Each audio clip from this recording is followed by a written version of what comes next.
नमस्कार दोस्तों, स्वागत है आप सभी का एक बार फिर से। दोस्तों, साल 2024 में सावन का महीना कब है, इसमें कितने सोमवार पड़ेंगे, सावन की समाप्ति कब होगी और रक्षाबंधन कब है, सावन में व्रत का पालन कैसे करें, व्रत में कौन सी चीजें नहीं खानी चाहिए, जान ले सब कुछ आज के इस वीडियो में। दोस्तों, सावन का महीना शिव भक्तों के लिए प्यार की सौगात लेकर आता है।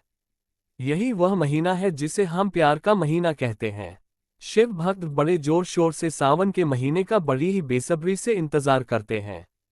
सावन में भगवान शिव धरती पर आकर अपने हर भक्त के घर में वास करते हैं। सच्ची भक्ति करने पर धन धान्य से घर भर देते हैं। सावन का हर एक दिन बहुत ही शुभ माना जाता है। हर दिन पवित्र होता है। हर दिन भगवान शिव की पूजा की जाती है। लेकिन सोमवार के व्रत की बात ही कुछ और होती है। सावन के बारे में हर बात बताने से पहले आपसे रिक्वेस्ट करते हैं कि वीडियो को लाइक जरूर करिएगा, दोस्तों को शेयर कर दीजिएगा और आपने अभी तक चैनल को सब्सक्राइब नहीं किया है तो चैनल को सब्सक्राइब करके बेल आइकॉन जरूर दबाइएगा। चलिए पहले जानते हैं सावन के इस पवित्र महीने में कितने सोमवार पड़ेंगे और आपको कितने व्रत रखने हैं। दोस्तों, सावन का महीना इस साल 22 जुलाई दिन सोमवार से शुरू हो रहा है। इस समय बहुत ही शुभ योग बन रहा है। सोमवार का दिन भगवान शिव को समर्पित होता है। इस बार सावन माह की शुरुआत सोमवार से के दिन होना से ये बहुत ही दिव्य शुभ माना जाता है। इस दिन आप भगवान शिव की पूजा अवश्य करें। आपको बता दें कि इस साल सावन का महीना एक दुर्लभ संयोग के साथ शुरू हो रहा है। दरअसल इस साल सावन के पहले दिन ही सावन के पहले सोमवार का संयोग बन रहा है। सावन मास के सोमवार का अत्यधिक महत्व है। ज्योतिषाचार्यों का कहना है कि यह संयोग कई साल बाद बना है। सावन मास 22 जुलाई सोमवार से आरंभ होगा और 19 अगस्त सोमवार को सावन महीना का समापन होगा। हिंदू पंचांग के अनुसार सावन 5वां महीना माना जाता है। इस साल सावन में कुल 5 सोमवार पड़ेंगे। पहले सोमवार का व्रत 22 जुलाई को, दूसरे सोमवार का व्रत 29 जुलाई को, तीसरे सोमवार का व्रत 5 अगस्त को, चौथे सोमवार का व्रत 12 अगस्त को, पांचवा व्रत 19 अगस्त को। ये सावन का आखिरी सोमवार और आखिरी दिन भी होगा। ऐसे में इस बार सावन पूरे 29 दिन तक रहने वाला है। भगवान भोलेनाथ आपके घर में स्थायी रूप से वास करने वाले हैं। तो ऐसे में दिल खोलकर भगवान शिव की उपासना और भक्ति में लग जाए। दोस्तों, ये शुभ संयोग 105 सालों के बाद बना है। सावन का पहला सोमवार 22 जुलाई को पड़ेगा। इस दिन आप व्रत अवश्य रखें। भगवान भोलेनाथ आपकी सभी मनोकामनाएं अवश्य पूर्ण करेंगे। सावन की समाप्ति होगी 19 अगस्त को और रक्षाबंधन का त्योहार भी 19 अगस्त को सावन के आखिरी सोमवार को मनाया जाएगा। ऐसे में अब जान लेते हैं सावन के इस पवित्र महीने में कौन सी गलती नहीं करनी चाहिए, जिससे कि शिव जी नाराज ना हो। और सावन व्रत में यह फल तो कभी मत खाना, नहीं तो भगवान भोलेनाथ आपसे क्रोधित हो सकते हैं। आपका व्रत टूट सकता है। आइए जानते हैं कुछ ऐसी सावधानियां जिन्हें भूल कर भी नहीं करना चाहिए। नंबर 1, शास्त्रों में बताया गया है कि व्रतधारी को उधार मांगकर फल आदि नहीं खाना चाहिए। इससे पाप लगता है और व्रत अधूरा रह जाता है। सोमवार का व्रत हो या कोई और व्रत में पड़ोसियों से मांगकर फल वगैरह खाना नहीं चाहिए। व्रत में उधार मांगकर खाने से व्यक्ति का व्रत झूठा हो जाता है। ईश्वर की शरण में आने पर व्यक्ति को झूठ नहीं बोलना चाहिए, कर्ज नहीं लेना चाहिए, चुगली आदि नहीं करनी चाहिए। उधार मांगकर भी खाना नहीं चाहिए। अगर व्रत के दौरान आपको कोई अपनी मर्जी से खाने के लिए कुछ देता है तो उसे आप खा सकते हैं, लेकिन व्रत में कम से कम उधार मांगकर फल आदि खाना नहीं चाहिए। इससे पाप लगता है और व्यक्ति की पवित्रता भंग हो जाती है। नंबर 2, सोमवार का व्रत हो या सावन का व्रत, आपको नाशपाती नहीं खाना चाहिए। दरअसल इस फल का नाम नाशपाती यानी नाश करने वाला होता है, इसलिए इस फल को व्रत में नहीं खाना चाहिए। व्रत आदि को छोड़कर किसी और दिन आप इसे खा सकते हैं, लेकिन जिस दिन आपका व्रत हो उस दिन नाशपाती का सेवन बिल्कुल नहीं करना चाहिए और भगवान को भी नाशपाती नहीं चढ़ाना चाहिए। नंबर 3, कभी कुत्तू या सिंघाड़े का आटा खाने से भी आपका व्रत टूट सकता है। दोस्तों, लंबे समय से रखा हुआ आटा आपका व्रत भंग कर सकता है। दरअसल पुराने आटे में घुन कीड़े पड़ जाते हैं जो ठीक तरह से दिखाई भी नहीं देते। ऐसा आटा खाने पर दरअसल आप मांस का सेवन करते हैं और व्रत में कीड़े खाना घोर पाप के बराबर माना गया है। आपका व्रत इससे भंग हो जाता है। व्रत में ताज़ा आटा खाना चाहिए। लंबे समय से रखे हुए आटे में कीड़े पड़ जाते हैं तो ऐसा कभी न करें। व्रत हमेशा शुद्धता में ही रखना चाहिए। सावन का महीना बड़ा ही पवित्र महीना माना गया है, इसलिए यह 5 चीजें भगवान शंकर के पास कभी न रखे। जानते हैं उनके बारे में। नंबर 1, जहां शिवलिंग रखा हो या महादेव की कोई भी प्रतिमा हो वहां पर भूल कर भी जूते चप्पल लेकर जाना नहीं चाहिए। जरा सोचिए, जब आपके कमरे में कोई चप्पल लेकर प्रवेश करता है तो आपको कितना क्रोध आता है। तो इसी कारण महादेव भी आपसे नाराज हो जाते हैं और आपको मिलने वाला फल नष्ट हो जाता है। ऐसे में हमेशा मंदिर में नंगे पांव ही प्रवेश करें, क्योंकि चमड़े की चप्पल हमेशा अशुद्ध रहती है।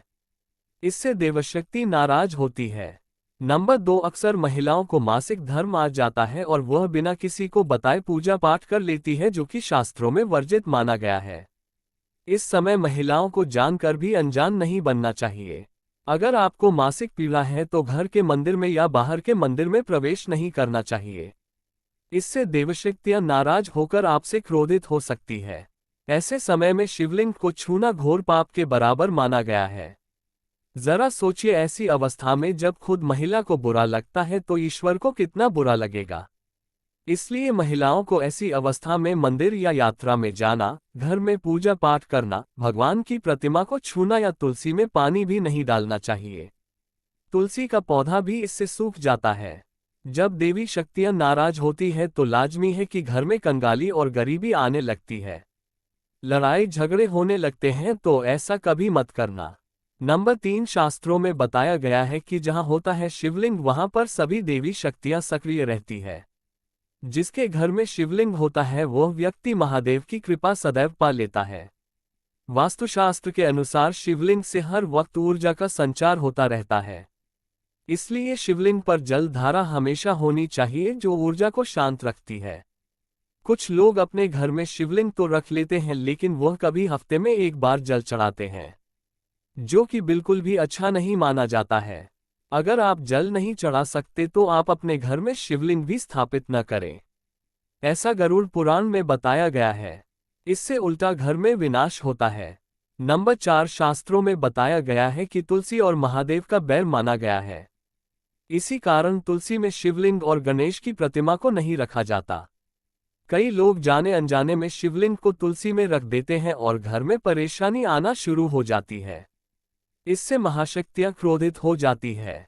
तो शिवलिंग पर तुलसी पत्र भी नहीं चढ़ाना चाहिए। तुलसी में और शिवलिंग में कुछ दूरी होनी चाहिए। नंबर 5, घर का मंदिर हो या बाहर का मंदिर, किसी भी मंदिर में ऐसे व्यक्ति को प्रवेश नहीं करना चाहिए जिसने स्त्री प्रसंग अर्थात संभोग किया हो या उसने मांस खाया हो। अगर आप शारीरिक रूप से गंदे हैं तो मंदिर के आसपास भी नहीं जाना चाहिए। घर के बने मंदिर पर कोई कपड़ा आदि डाल देना चाहिए। जरा आप ही सोचिए कि आप मांस खाकर या स्त्री के साथ शारीरिक संबंध बनाकर भगवान के पास जाएंगे और क्या वह आपसे प्रसन्न होंगे?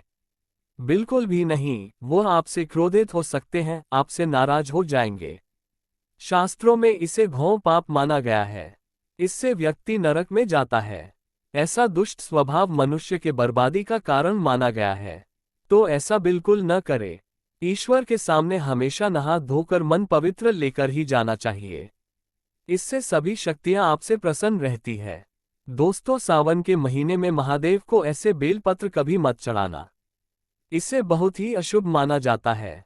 दोस्तों, पौराणिक मान्यताओं के अनुसार बेलपत्र चढ़ाने से शिव जी का मस्तक शीतल रहता है। बेलपत्र से भगवान शिव की पूजा करने से दरिद्रता दूर होती है, व्यक्ति सौभाग्यशाली बनता है। इससे हनुमान जी भी प्रसन्न हो जाते हैं, क्योंकि वे शिव के ही अवतार हैं और इस बात को शायद ही कोई जानता हो। दोस्तों, अब आप ये जान ले कि बेलपत्र का उपयोग और इसके लाभ कैसे मिलते हैं। नंबर 1, तीनों लोकों में जितने तीर्थ स्थल प्रसिद्ध हैं, वे सभी तीर्थ स्थल बेलपत्र की मूल भाग में स्थित माने जाते हैं। इस बात को शायद ही कोई जानता हो। नंबर 2, अगर बेल का वृक्ष घर के बीचों बीच या पूर्व दिशा में लगा हो तो घर में धन धान्य की कभी कमी नहीं रहती और परिजन खुशहाल रहते हैं। नंबर 3, जो व्यक्ति बेल के वृक्ष के मूल भाग की गंध, पुष्प आदि से पूजा अर्चना करता है उसे मृत्यु के पश्चात शिवलोक की प्राप्ति होती है। अब जानते हैं बेलपत्र से जुड़ी और कुछ खास बातें। दोस्तों, चतुर्थी, अष्टमी, नवमी, चतुर्दशी और अमावस्या इन तिथियों को, साथ ही संक्रांति के समय और सोमवार को बेलपत्र नहीं तोड़ना चाहिए। पूजा से एक दिन पहले ही बेलपत्र तोड़कर रख ले। दोस्तों, बेलपत्र कभी अशुद्ध नहीं होता। अगर आपको पूजा के लिए नया बेलपत्र नहीं मिल रहा है तो आप किसी दूसरे के चढ़ाए हुए बेलपत्र को स्वच्छ जल से धोकर भगवान शिव को अर्पित कर सकते हैं। बेलपत्र में कम से कम 3 पत्तियां होनी चाहिए। कटी फटी पत्तियों का बेलपत्र भगवान शिव को गलती से भी अर्पित मत करना। कटी फटी पत्तियों को अर्पित करने से शिव का अपमान माना जाता है और बेलपत्र का भी। इसलिए बेलपत्र की पत्तियां एकदम साफ होनी चाहिए। दोस्तों, सावन के इस पवित्र महीने में जिस व्यक्ति को 5 संकेत मिल जाए तो इससे ये पता चलता है कि महादेव आपकी भक्ति से बहुत प्रसन्न है और आपको धनी होने से कोई भी नहीं रोक सकता। चलिए जानते हैं। नंबर 1, बैल का दरवाजे पर आना। दोस्तों, नंदी भगवान भोलेनाथ के वाहन है। नंदी को भगवान शिव का द्वारपाल भी कहा गया है। नंदी महाराज को बुद्धि और ज्ञान का प्रतीक माना गया है। शिव के मंदिर के बाहर हमेशा नंदी महाराज विराजित रहते हैं। लेकिन अगर सावन के इस पवित्र महीने में अचानक से नंदी महाराज आपके दरवाजे पर आ जाए और घर की चौखट को सींग मारने लगे, तब आपको समझ लेना चाहिए कि भगवान शिव आपके घर में आने वाले हैं। ये उनके आने का एक संकेत है। भगवान शिव आपकी भक्ति से बहुत प्रसन्न है और आपके घर में खुशियां आने वाली है। आपको धनी होने से कोई नहीं रोक सकता। लेकिन याद रहे, नंदी महाराज को तिलक लगाकर मीठा भोग जरूर खिलाएंगे। नंबर 2, सावन के पवित्र महीने में अचानक से आपके सपनों में अगर शिवलिंग दिखाई दे जाए अर्थात भगवान शिव दिखाई दे तो इससे आपको समझना चाहिए कि अब आपके जीवन से परेशानियों का अंत जल्दी हो जाएगा। भगवान शिव आपकी सच्ची आराधना भक्ति से बहुत खुश है और वह आपके घर में आने वाले हैं। ऐसे में याद रहे, शिव की भक्ति में कोई भी कभी न आने दे। घर को गंदा न रखे क्योंकि आपके घर में भगवान शिव पधारने वाले हैं। नंबर 3, शास्त्रों के अनुसार माना गया है कि नीलकंठ पक्षी भगवान शिव का प्रतीक है। अगर आपके घर में सावन के महीने में नीलकंठ छत पर आकर बैठ जाए तो उसे भूलकर भी मत भगाना, क्योंकि यह भगवान शिव का प्रतीक माना गया है। ऐसे में आपको खुश हो जाना चाहिए क्योंकि भगवान शिव आपकी भक्ति से बहुत खुश है। शास्त्रों में बताया गया है कि नीलकंठ अगर मनुष्य के घर पर आकर बैठ जाए तो ये घर में साक्षात महादेव शिव के आने का संकेत है। अब आपके बुरे दिन जाने वाले हैं। कहते हैं भगवान श्री राम ने इस पक्षी के दर्शन करने के बाद ही रावण पर विजय प्राप्त की थी। नंबर 4, सावन के पवित्र महीने में घर में काला सांप निकल आए तो इसे बहुत ही शुभ कारक माना गया है।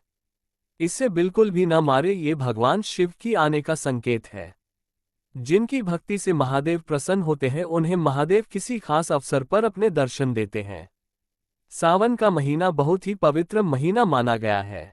यही वह महीना है जिसमें भगवान शिव धरती पर आते हैं और उसी घर में अपना वास बना लेते हैं जो सच्चा भक्त होता है। सपनों में किसी मंदिर में नाग नागिन का जोड़ा देखना बहुत ही शुभ कारक माना गया है। ये घर में शिव के आने का संकेत है। अब आपके खुश होने का समय आया है।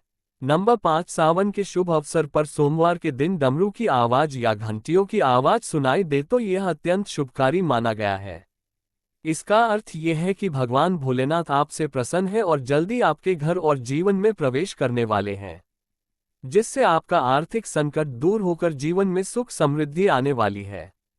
दोस्तों, वही सावन के महीने में ये 5 राशियां होने जा रही है। मालामाल आखिर कौन सी है वो 4 राशियां जिन पर पड़ी देगी शिव की कृपा? तो आइए जान लेते हैं विस्तार से। सबसे पहली राशि है मकर राशि। कारोबारियों द्वारा किए गए सभी प्रयास सफल होंगे। आर्थिक लाभ होने की पूरी संभावना है। नौकरी पेशा लोग जल्द ही अपना घर खरीद सकते हैं। बिजनेसमैन के धन और संपत्ति दोनों में वृद्धि होने की संभावना है। छात्रों द्वारा बुद्धि से लिए गए फैसले उनके लिए लाभदायक रहेंगे। सिंह राशि। सामाजिक कार्यों से जुड़ेंगे तो समाज में सम्मान बढ़ेगा। बिजनेस में धन लाभ होने की पूरी संभावना है। नौकरी पेशा लोगों का अगले माह तक प्रमोशन होने के संकेत मिल रहे हैं। कपड़े का काम कर रहे दुकानदारों की आर्थिक स्थिति में सुधार होगा। जमीन से जुड़े कोर्ट के मामले में सफलता मिलने की संभावना है। मीन राशि, साझेदारी में व्यापार करने के लिए ये समय अच्छा है। भविष्य में पैसे कमाने के कई नए अवसर मिलेंगे।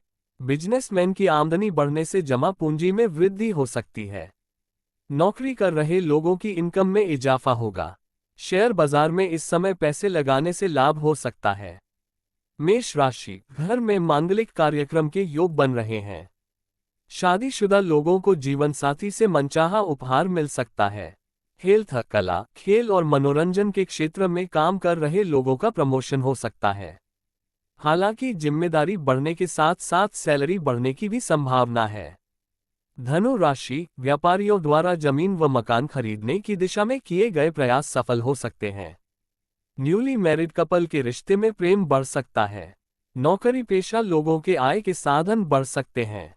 इससे पैसों की कमी से भी छुटकारा मिलेगा। भाई का रिश्ता तय हो सकता है। दोस्तों, महादेव की कृपा पाने के लिए एक बार भगवान शिव का जयकारा जरूर लगाएं। हर हर महादेव, ओम नमः शिवाय। भगवान शिव के लिए एक लाइक तो बनता है। उम्मीद करते हैं आपको जानकारी पसंद आई होगी। ऐसे ही धार्मिक जानकारी दिलाने वाले वीडियो देखने के लिए चैनल को सब्सक्राइब करें, बेल आइकन को प्रेस करें। धन्यवाद।